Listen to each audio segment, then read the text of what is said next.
Welcome back, everyone, to episode 3 of the Confidence Reset for multi-passionate language learners who are looking for motivation, more joy, and encouragement along the way. My name is Emily from Language Travel Adoptee. Today, we're talking more about ambition. We hear this phrase so much as language learners, and sometimes it can really be our ally. Sometimes it can really outdo us and make it feel like it's our worst enemy. I was talking about this with another language learner, and they had used the term over-ambition and how over-ambition has really put a damper on their language learning studies, even though ambition was what got them to language learning in the first place. So I thought it was interesting to talk about it today and just start with a definition about what ambition is.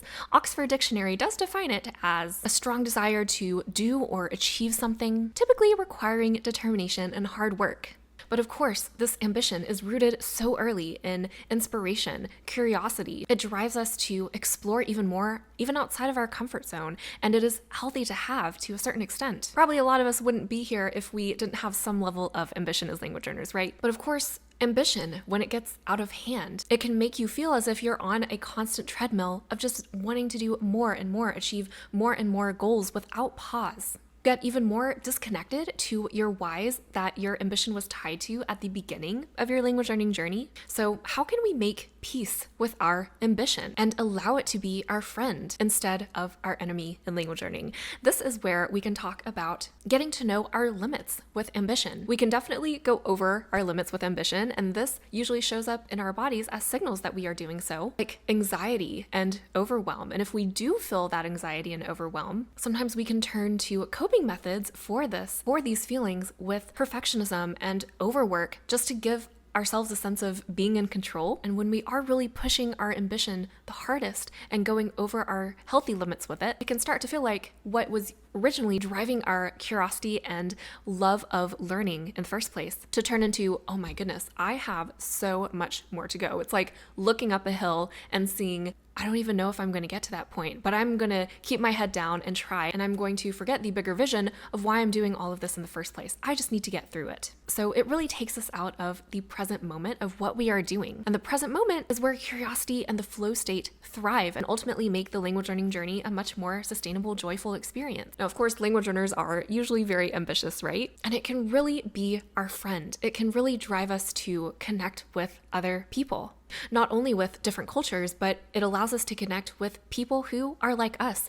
I know so many of us feel isolated in the communities that we happen to live in because there is no one that shares the same passion and intensity for language learning like we do. So thankfully, we have all of these digital means in order to find others like us. But of course, comparison is a natural human tendency for our survival, right? And so it is so natural as we keep on networking with other language learners, seeing that they have the same passions as us, seeing what methods they may be using, what they did to get from point A to point B, etc. All of this can also lead to more comparison, feeling isolated even in our feelings, even when we are surrounded by other ambitious language learners. But for saying all of this, if you have really felt that your own ambition has been driving you into the ground when originally it was helping you, I invite you to think about ambition itself. It is not a definition of you. It is not a definition of your worth, no matter how much or how much less you perceive you have of it. I invite you also to rewrite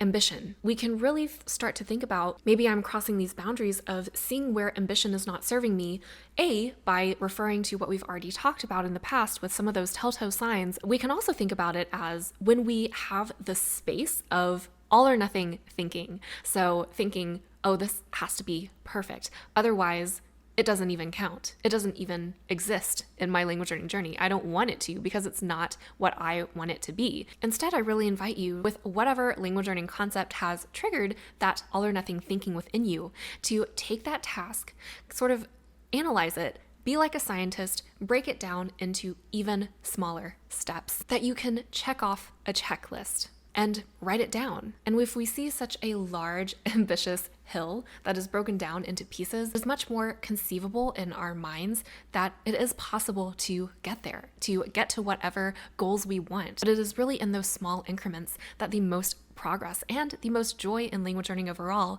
can be found. So if I have a fear of speaking, I can break it down with 1, reflecting on my past experiences of when I have tried to speak.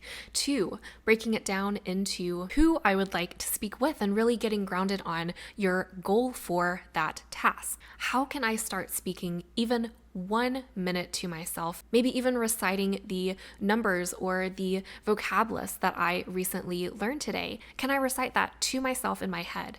Next time, you can speak it aloud. So you can kind of see with these increments going up and up, that ambition can still work for us, but just broken down in smaller steps and integrating that mindset shift too. You can also take your ambition and just use it as pure curiosity for other learners. So ambition can really keep us in our heads, especially when we sensed, oh, my ambition has totally taken over and it's really getting me in a negative headspace. Well, what if I used my ambition to even interact with another person that I feel safe with or that I think I could talk with comfortably? Get out of our heads and then just lead with curiosity about another person. There's always so much more humanity to discover in other learners. And of course, it's easy for us to remind ourselves of that when we do feel good in our language learning. But sometimes when we do feel worse, there's so much power in connection. Even asking them, when have you had an embarrassing moment? Or when have you felt super stupid learning whatever part of this language? We have all had them, guaranteed. No matter what level we are at, no matter if we are the most fluent speaker in the room,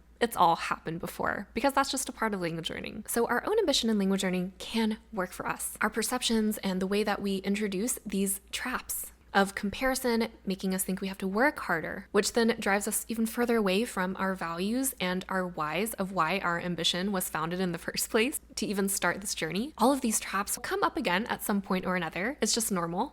But I encourage you to remind yourself of even one way that we discussed today that you can use to keep your ambition as the main steering wheel and director of curiosity for you in your studies. If you did enjoy this video, make sure to give a like, subscribe, and tune into this next video for more language confidence.